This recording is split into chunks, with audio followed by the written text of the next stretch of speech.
Hello guys, IPO analysis में हमारा third IPO है रूट मोबाइल। इस वीडियो एनालिसिस में हम कंपनी क्या वर्क करती है, क्या फ्यूचर प्रोस्पेक्ट्स हैं और क्या चैलेंजेस हैं ये देखेंगे। आगे बढ़ने के पहले मैं आप सभी को एक डिस्क्लेमर देना चाहता हूँ। ये वीडियो का सोल पर्पस एजुकेशनल है। हम आपके प्रॉफिट या लॉस में कोई रिस्पॉन्सिबिलिटी क्लेम नहीं करते हैं। कंपनी के प्रमोटर जो हैं वो काफ़ी एक्सपीरियंस्ड हैं। मिस्टर राजदीप गुप्ता इसके एमडी और ग्रुप सीईओ हैं। इनके पास अराउंड 17 ईयर का एक्सपीरियंस है। जो नॉन एग्जीक्यूटिव डायरेक्टर है संदीप गुप्ता, ये सर राजदीप गुप्ता के ब्रदर हैं and he is qualified chartered accountant. इनके पास भी अराउंड 18 ईयर का एक्सपीरियंस है। रूट मोबाइल कंपनी जो है वो क्लाउड कम्युनिकेशन प्लेटफॉर्म प्रोवाइडर है लीडिंग एंटरप्राइजेस को, ओवर द टॉप प्लेयर को, जैसे Netflix, Amazon, mobile network operator वगैरह को। कंपनी के पास एक रेंज ऑफ सॉल्यूशन है, वो इंक्लूड करते हैं messaging, voice, email, SMS, filtering, analytics and monetization. हम डीप में भी कंपनी के बिज़नेस को देखेंगे आगे, पर मैं आपको बस इंट्रोडक्शन में बताना चाहता हूँ कि कंपनी कैटर करती है banking and financial service companies के लिए, aviation, retail, e commerce, health care, hospitality, media, entertainment. ये एक आउटसोर्सिंग कंपनी कह सकते हैं। अलग अलग वर्टिकल्स हैं। कंपनी का जो ओवरऑल बिज़नेस है उसे 3 बिज़नेस यूनिट में हम डिवाइड कर सकते हैं। जैसे एक इनका जो मेन वर्टिकल है वो एंटरप्राइज एंड ओटीटी, जो सर्विसेज ये एंटरप्राइज और ओवर द टॉप प्लेयर्स को प्रोवाइड करते हैं। फिर जो सर्विसेज मोबाइल नेटवर्क ऑपरेटर को प्रोवाइड करते हैं। और जो थर्ड वर्टिकल है वो है बिज़नेस प्रोसेस आउटसोर्सिंग। ये call centre, customer service and others back office services भी ये कंपनीज को प्रोवाइड करते हैं। एंटरप्राइज एंड ओटीटी की बात करते हैं तो एंटरप्राइज मैसेजिंग सर्विस प्रोवाइड करते हैं। 2 वे मैसेजिंग होता है, जैसे इंटरेक्शन होता है जब कस्टमर्स के। Enterprise email sender, commercial email sending and Aculink क्या होता है, जो हम देखा है कई बार जो यूआरएल शॉर्टन करते हैं उससे जो इंटरेक्शन कर सकते हैं कस्टमर के साथ। तो ये अलग अलग कंपनीज़ को ये एक्यूलिंक फीचर प्रोवाइड करते हैं ताकि वो अपनी जो यूआरएल है उसे शॉर्ट कर सकें। इंटरेक्टिव वॉइस रिस्पॉन्स, IVRS, जैसे हम कॉल करते हैं तो ये प्रोवाइड करते हैं अपने तरफ से। मिस कॉल अलर्ट, लाइक जैसे बैंक के लिए अपन मिस कॉल दे के अपना अकाउंट का स्टेटस या मिनी स्टेटमेंट देख सकते हैं, तो ये वो सर्विस प्रोवाइड करते हैं। Outbound dialer. मोबाइल ऑपरेटर्स के लिए इनके पास क्या ऑफरिंग्स है। मोबाइल ऑपरेटर जो हैं वो SMS analytics, firewall, filtering, monetization, cloud platform as a service, CPaaS। तो ये इनके पास मल्टीपल ऑप्शंस हैं मोबाइल नेटवर्क ऑपरेटर्स के लिए भी। BPO बिजनेस प्रोसेस आउटसोर्सिंग होता है। ये अलग अलग जो कंपनीज़ हैं वो अपना वर्क इनको आउटसोर्स। कंपनी की ऑफरिंग्स को हम डिटेल में डिस्कस करेंगे। जो मैसेजिंग वर्टिकल है उसमें ये क्या क्या प्रोवाइड करते हैं। A2P messaging, Viber business messages, Aculink जैसे मैंने अभी आपसे बात करी, व्हाट्सएप बिजनेस API, जैसे अभी हम देख रहे हैं कि बिजनेसेस के लिए व्हाट्सएप पे कस्टमर सर्विस प्रोवाइड करना काफ़ी कन्वीनियंट है, कस्टमर के लिए भी एंड बिजनेस के लिए भी। Number lookup, route connector, route OTP, ये इनके कुछ इन्होंने खुद डिस्कवर किए हैं। इनका स्टैंडर्ड ऑपरेटिंग प्रोसीजर है और जो प्रोडक्ट्स हैं वो काफ़ी मार्केट लीडर हैं ये इन सर्विसेज में। ऑपरेटर्स के लिए क्या प्लेटफॉर्म प्रोवाइड करते हैं, ये platform as a service. Route shield इनका वर्टिकल है एक। इंस्टेंट वर्चुअल नंबर जो कंपनीज़ के लिए बहुत रिक्वायर्ड रहता है। वॉइस में क्या सर्विसेज हैं, outbound dialer, interactive voice response, call patching, click to call, miss call, call center, SMS to call, ये अलग अलग इनकी ऑफरिंग्स हैं। ईमेल में ये रूट मेलर इनका एक प्रोडक्ट है जिसमें एंटरप्राइजेज जो हैं वो कस्टमर को ज़्यादा आसानी से कैटर कर पाते हैं। आइडेंटिटी सॉल्यूशन में भी है mobile identity as a service, verified SMS, ये इनके वर्टिकल्स हैं। bespoke सॉल्यूशन, ये स्लाइड बहुत इंपॉर्टेंट है। इसमें जो है वो कंपनी के जो इम्पोर्टेंट कस्टमर्स हैं वो अगर आप देखेंगे तो बहुत ही रिच क्लाइंट बेस है इनका। इनके पास Telegram, Amazon, Google, WhatsApp, Airtel सरी के कस्टमर्स हैं और जो बहुत रेप्यूटेड माने जाएंगे इनकी फील्ड में। कॉम्पिटिटर की बात करें तो इनका कोई डायरेक्ट कॉम्पिटिटर नहीं है इंडिया में। इनके जो अलग कॉम्पिटिटर हैं वो मैब्लॉक्स में है US में, सैप मोबाइल है जर्मनी में, CLX है स्वीडन में। कंपनी के पास काफ़ी बिजनेस है around the world. It includes 18 countries across Africa, Asia Pacific, India, America, Europe, middle east. इनका जो यूरोप का बिज़नेस है वो काफ़ी मैच्योर है।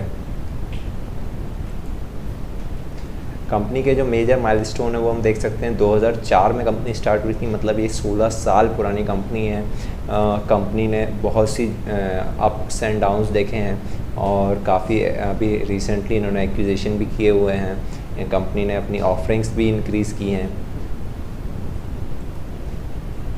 सब्सिडरी की बात करते हैं। कंपनी के पास अपनी 9 सब्सिडरी हैं अलग अलग कंट्रीज़ में, कुछ अलग अलग वर्टिकल्स में, कुछ एक्विजिशंस हैं इनके। कंपनी के बिज़नेस का ओवरव्यू देखें तो कंपनी ने अराउंड 30,000 प्लस क्लाइंट को केटर किया है, 300 प्लस एम्प्लॉयज़ स्ट्रेंथ है, 6 प्लस डेटा सेंटर्स हैं कंपनी के पास, नेटवर्क ऑपरेटर्स के साथ काम किया है 800 प्लस, 18 प्लस ग्लोबल ऑफिस हैं कंपनी के, 240 प्लस डायरेक्ट कनेक्शन इनके कंपनीज़ के साथ, 2.5 बिलियन पर मंथ इनका फिजिकल में ट्रांजैक्शन हुए थे, 31 प्लस बिलियन बिलेबल ट्रांजैक्शन थे 2019-20 में। कंपनी के फाइनेंशियल देखते हैं। जो ईयर एंड हुआ है 31 मार्च 2020 का, उसमें कंपनी ने अराउंड 75 करोड़ रुपीस का प्रॉफिट अर्न किया है। ये कंपनी के रेवेन्यूज़ हैं। लास्ट ईयर से कंपेयर करें तो ऑलमोस्ट सारे पैरामीटर में कंपनी ने अपनी परफॉर्मेंस इम्प्रूव की है। देखना होगा कि आगे कंपनी कैसे प्रोसीड करती है इन टर्म्स ऑफ फाइनेंशियल्स। कुछ की रेशियोज़ हैं कंपनी के, जैसे कि रिटर्न ऑन इक्विटी अराउंड 10% है। कंपनी ने करंट रेशियो 1.04 पे मेंटेन किया हुआ है। डिसेंट परफॉर्मेंस है फाइनेंशियल वाइज। ये स्लाइड इम्पॉर्टेंट है क्योंकि इसमें कंपनी के जो क्रेडिटर्स हैं, कंपनी ने जो उधार लिया हुआ है उसकी डिटेल्स हैं। कंपनी के पास अराउंड 59 करोड़ रुपीस का जो है वो लोन है, डेब्ट फ्री कंपनी नहीं है। वैल्यूएशंस की बात करें तो इस प्राइस पे जो कंपनी ऑफ़र कर रही है उसका PE 24.95 से 25.31 है, जो कि काफ़ी डिसेंट है क्योंकि कंपनी के कॉम्पिटिटर, डायरेक्ट कॉम्पिटिटर मार्केट में नहीं है। जो अर्निंग पर शेयर है वो भी अराउंड 13 का है। रिटर्न ऑन नेटवर्थ 25.65% और नेट असेट वैल्यू 44.56 पर शेयर है। इशू डिटेल्स को देखेंगे। जो कंपनी इशू लेकर के आ रही है वो टोटल अराउंड 600 करोड़ का है। इसमें फ्रेश इशू 240 करोड़ रुपीस का है और ऑफर फॉर सेल 360 करोड़ का है। ऑफर फॉर सेल जो एग्जिस्टिंग इन्वेस्टर हैं या प्रमोटर हैं जो अपनी डाइल्यूशन कर रहे हैं इक्विटी का, ये पैसा उनको जाएगा और फ्रेश इशू का 240 करोड़ रुपए कंपनी के पास जाएगा। ऑब्जेक्टिव्स क्या हैं इशू के?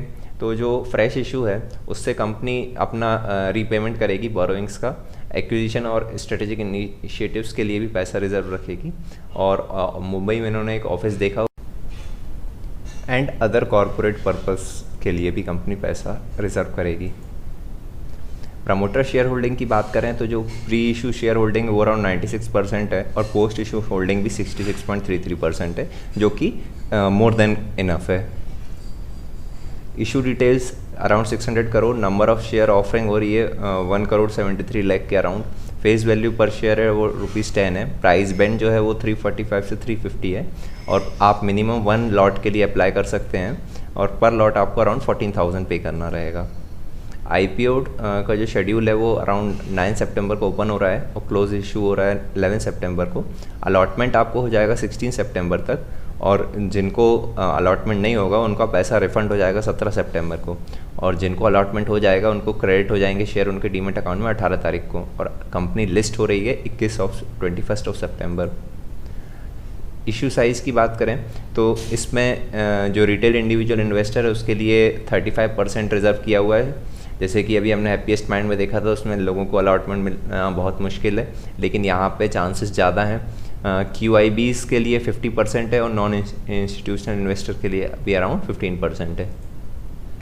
लॉट साइज़ की बात करें तो एक लॉट 40 शेयर्स का है अराउंड 14,000 और मैक्सिमम आप 14 लॉट अप्लाई कर सकते हैं 1,96,000।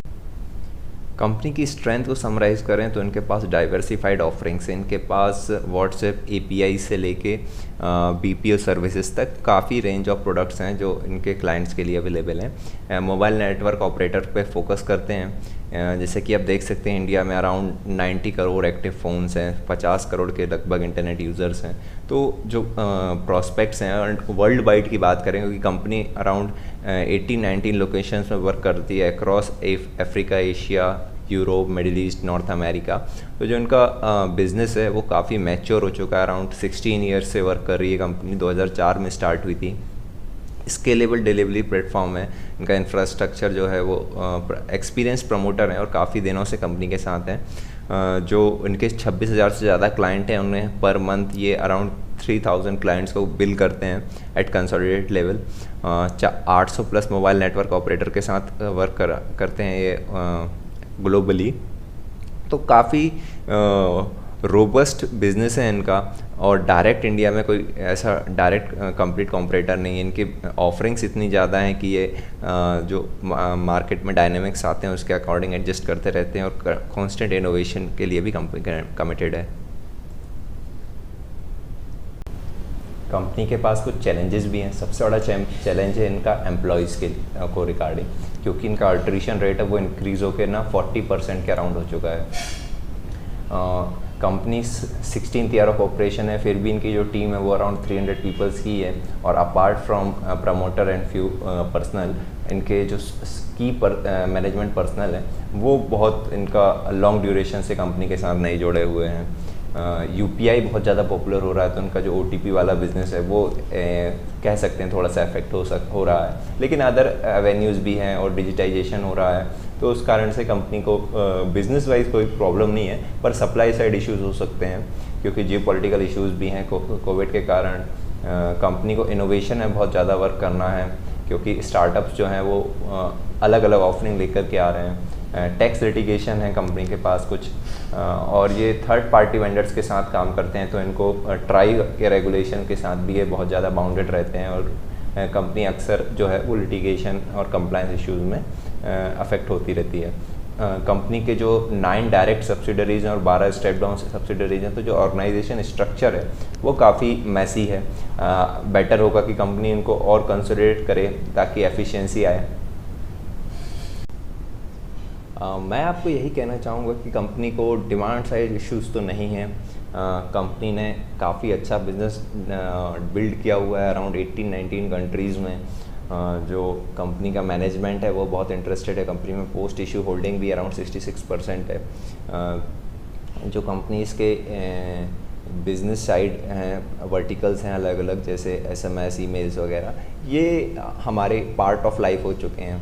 तो इंट्रिंसिक वैल्यू कंपनी की एंड डायरेक्ट कॉम्पिटिटर ना होना अच्छे खासे एडवांटेज हैं, पर कंपनी को इंटरनली कॉर्पोरेट गवर्नेंस में और एम्प्लॉय को, स्किल्ड एम्प्लॉयज़ को अट्रैक्ट करना, रिटेन करना, ये चैलेंजेस हैं। तो मुझे लगता है आप मेरे इस वीडियो एनालिसिस के बाद एक इन्फॉर्म डिसीजन ले पाएंगे। Good luck.